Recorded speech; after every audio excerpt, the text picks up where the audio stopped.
Здравствуйте, мои хорошие!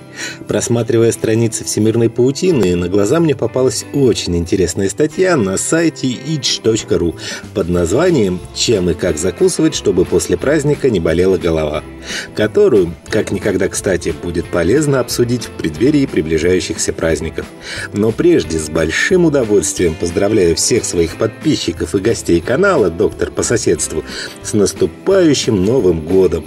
Пусть он принесет только радостные новости, пусть в нем происходят только светлые события, пусть он будет полон любви, счастья и, конечно же, здоровья.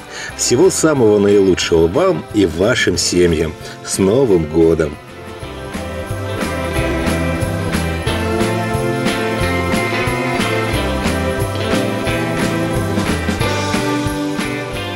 Избежать быстрого опьянения и сильного похмелья проще, чем кажется на первый взгляд, и для этого вовсе не надо отказываться от спиртного. Про то, что лучше не пить алкоголь на пустой желудок и не забывать закусывать, знают все. Однако во многом самочувствие во время и после застолья, а также скорость и степень опьянения зависит от того, что идет на закуску. О том, какие блюда и напитки помогут дольше оставаться трезвым, мы сегодня с вами и поговорим. Бутерброды с маслом. Не самая полезная еда, но для тех, кто хочет дольше не пьянеть, порой очень нужная.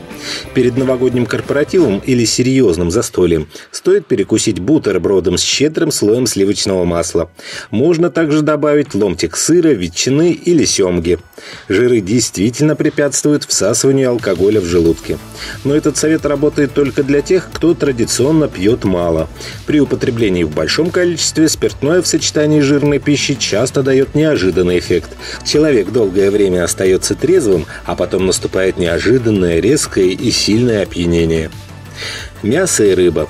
Твердая белковая пища замедляет всасывание алкоголя в желудке и кишечнике. Особенно она рекомендуется любителям крепкого спиртного, которое всасывается в несколько раз быстрее, чем шампанское и другие легкие алкогольные напитки.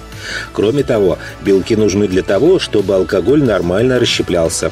Но объедаться мясными и рыбными блюдами не стоит. Это будет лишняя нагрузка на печень. Лучше отдать предпочтение нежирной белковой пище. Свежие овощи и салаты из них. Начинайте трапезу именно с них. Главное, чтобы салаты были низкокалорийные, оливье к ним не относится. Свежие овощи, особенно огурцы, помидоры и сельдерей, содержат много воды, витаминов, микроэлементов и клетчатки. Они хорошо утоляют чувство голода и заполняют пустоту в желудке.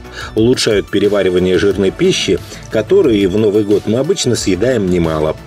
Клетчатка действует как абсорбент, связывая алкогольные токсины и помогая им быстрее покидать организм. Холодец. Студень неспроста так любили на Руси и ставили на праздничный стол. Те, кто его ест, меньше пьянеют и меньше страдают от похмелья. В холодце содержится много аминоуксусной кислоты, улучшающей работу мозга, уменьшающей токсическое воздействие алкоголя и ускоряющей выведение из организма ацетальдегида, вещества, в которое этиловый спирт превращается в печени. Пока организм страдает от избытка ацетальдегида, человек мучается симптомами похмелья. И опять же, содержащиеся в холодце белки замедляют всасывание алкоголя. Квашеная капуста. Кладезь витамина С, который снижает негативное влияние спиртного. Этого витамина в квашеной капусте в несколько раз больше, чем в свежей. Ставьте ее на стол в глубокой посуде, чтобы она была покрыта рассолом. Без него витамины в прямом смысле улетучиваются, причем очень быстро. Продукты и напитки, богатые витамином С, в числе рекордсменов по его содержанию также сладкий болгарский перец, черная смородина, шиповник, помогают избежать быстрого опьянения. А капустный рассол пригодится на утро тем, кто все же перебрал. Орехи и бобовые. На фуршетах традиционно ставят вазочки с орешками, а орехи – отличный источник витамина В1. Он улучшает образование в организме фермента алкоголь-дегидрогеназы, ускоряющего расщепление спиртного. Витамина В1 особенно много в кедровых и грецких орешках, фундуке, кешью, миндале. Сушеные орехи полезнее жареных, так как под воздействием высоких температур часть его разрушается. Другие его хорошие источники – бобовые, так что стоит поставить на новогодний стол салаты с зеленым горошком, чечевицей, фасолью. Соки и морсы. Они также богаты витаминами и микроэлементами. Спиртное нарушает водно-электролитный баланс в организме. Достаточное количество жидкости нужно употреблять за праздничным столом не только для того, чтобы предотвратить обезвоживание, но и чтобы сбавить градус алкоголя, поступающего в организм. Яблоки. Свежие, моченые, печеные, как самостоятельное блюдо или в составе других. Они не только источник витаминов, но рекордсмены по содержанию пектина, растворимой клетчатки, которая быстрее выводит алкогольные токсины и уменьшает всасывание алкоголя в кишечнике. К слову, в тонком кишечнике всасывается до 80% употребленного этанола. Кстати, в среднем алкоголь расщепляется в организме со скоростью 7-10 мл чистого 100% этанола в час.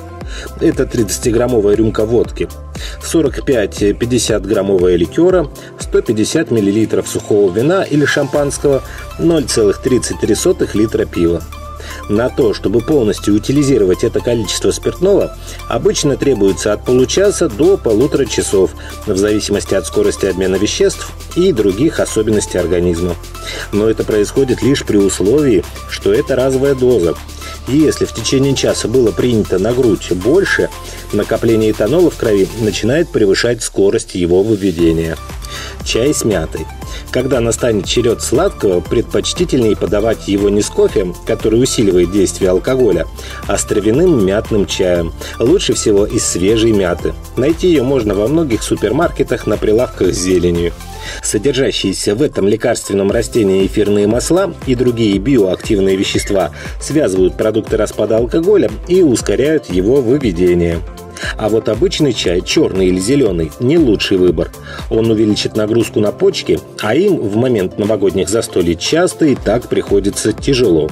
Если у любителей крепких напитков больше страдает печень, то у поклонников шампанского, коктейлей и подобного легкого спиртного основной удар приходится на почки. А на сегодня это все. Ссылку на использованную при создании видеостатью вы сможете найти в описании. Не болейте, берегите себя и близких, ставьте пальчики вверх, подписывайтесь на канал «Доктор по соседству» и, конечно, не забывайте заходить в наши паблики в социальных сетях ВКонтакте и Одноклассники, где каждый день мы делимся с вами самыми полезными новостями из мира здоровья и медицины. Здоровья вам!